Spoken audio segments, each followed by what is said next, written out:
In this video, I'm going to show you how to cut and install fancy cedar shingle siding with round and pointed profiles of the sort you see on the outhouse behind me. I like cedar shingle siding because it's timeless, it's ecologically sound, and it's beautiful and long-lasting. And I like to cut fancy profiles in the shingles near the peak of the buildings that I apply siding to, because it just gives it that extra visual appeal. Sure, it's more effort and more time consuming than just going with regular shingles, or even something faster and more modern like vinyl siding, but I just find the beauty really makes it pop visually. This is what the two different profiles of fancy cedar shingles that I use on my buildings look like up close. I've got the round shingle here and the pointy shingle. And you can make any shape you want, but I find the combination of these two in alternating sections on the building look particularly good. So this is what I'll be showing you how to make. The first step is to go to your supply of shingles, and I've got mine kind of spread out all over my outhouse here, and to gather up all the shingles you can find that are the same width or wider than the fancy shingles you want to cut. In my case, these are 4.5 inches wide. So I'm going to need to gather up all the shingles that are at least 4.5 inches wide and wider and make those all exactly 4.5 inches wide with the table saw. So I've gathered a few here. I'm going to gather a few more and then we'll head to the workshop for the next steps. So we're in the shop now, and the first step is to make all your shingles the same width before you start cutting the actual decorative profile. And we do that with the table saw. So I happen to have a shingle here I've already cut.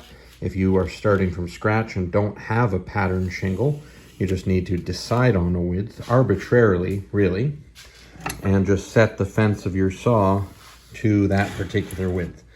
In my case, about 4.5 inches.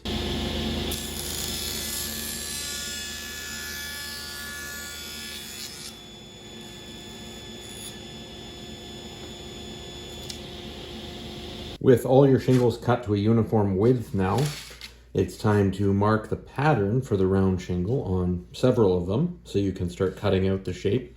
I'm going to use this pattern shingle that I have, but if you're starting from scratch, you can use either a round object the same width as the same diameter rather as the width of your shingle, or you can use a compass or something like that to make a perfectly round mark.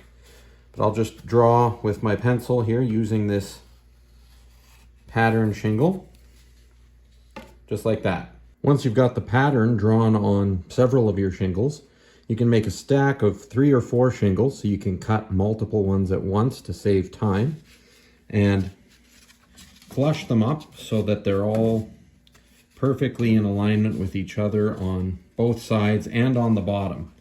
And then you use a bandsaw like this one with a narrow blade so you can round the curvature easily during the cut, and you make the cut, making sure that you keep the stack of shingles together the entire time and don't break within the line with the blade at any point.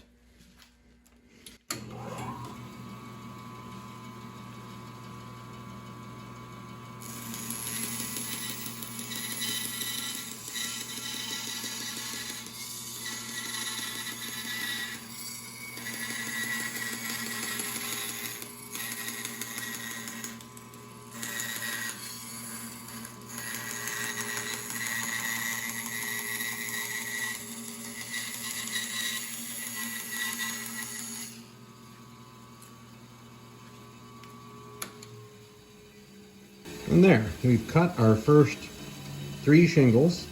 You can see though that the cut isn't perfect. There's some marks from the saw and I didn't follow the line quite perfectly. So this is where the final step comes in, cleaning up the round shingles on an edge sander. So we're over here at the edge sander now, and I'm just about to make the final step of cleaning these shingles up to make a perfectly smooth round portion at the bottom.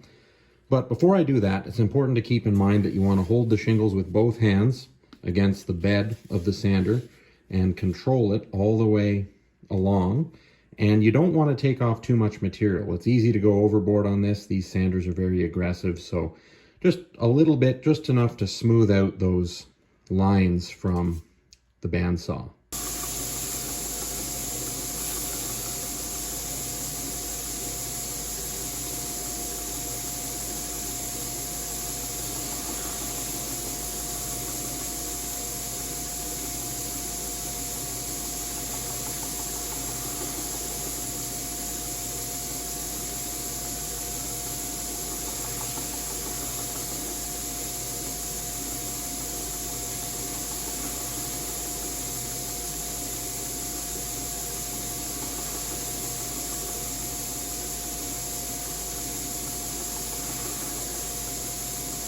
And there we go. You can see that after just a few passes on the edge sander, really doesn't take much, we have 3 perfectly smooth, round, fancy shingles. And that's all there is to it. As I mentioned, it certainly takes extra time compared to even regular cedar shingling, let alone something like vinyl siding on a building. But in my opinion, the beauty and the artistry of this sort of thing is well worth the extra time and effort. Now I'll show you how to cut the pointy or diamond version of the fancy shingles. Cutting the pointy shingles is even easier than cutting the round ones. There's really only one step, and it involves 2 cuts with a compound miter saw. You just need to mark the center of each shingle that you've cut to width with a little pencil mark, as you see I've done there, and then make 2 opposing cuts joining in the center, with the cuts meeting in the center on that line. The angle of cut you choose is up to you. In my case, I've got it at about 58 degrees, which I find looks the nicest.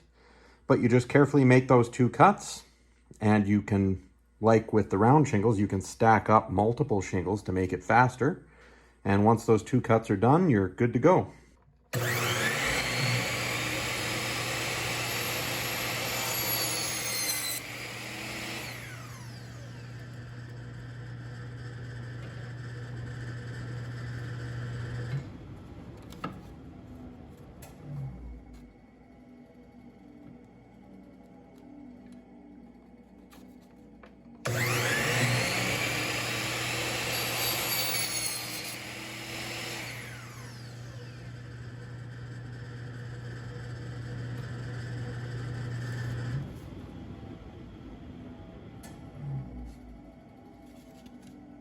Once you've got all your fancy shingles cut and you're back at your work site, it's time to go up the ladder, assuming that you're working near the peak like I am. And you're going to begin shingling in the middle of the wall where it's easy, as you can see I've already done here, by marking a horizontal pencil line using a level and starting at the middle of the wall and then working your way all the way to one side and then all the way to the other. Now, because the shingles are exactly the same width, when you get to the next layer and you decide what your exposure is going to be, you're going to have to evenly divide the second layer of shingles over top of the joint lines from the first layer for perfect overlap. If you're off by even a little bit, that little bit starts to add up and you don't get that visually clean, crisp pattern that you want. So make sure that your work is precise, that all the joint lines are tight, and that, as I said, your joints from each course of shingles are overlapped evenly by the next layer up. By the time you start to get over near the eaves, like I am here, depending on the pitch of your roof, you're going to have to start cutting your shingles at an angle. At first, you can just cut them roughly with a knife, but by the time you get right down to the bottom where the roof meets the wall, you'll have to do precise cuts with a chop saw because those will be visible. Well, thanks very much for watching this video on how I like to cut and install fancy cedar shingles. I hope you found it informative and useful. If you have, please give the video a like, share it with your friends, and subscribe to the Cabin in the Woods channel for lots more great videos like this one.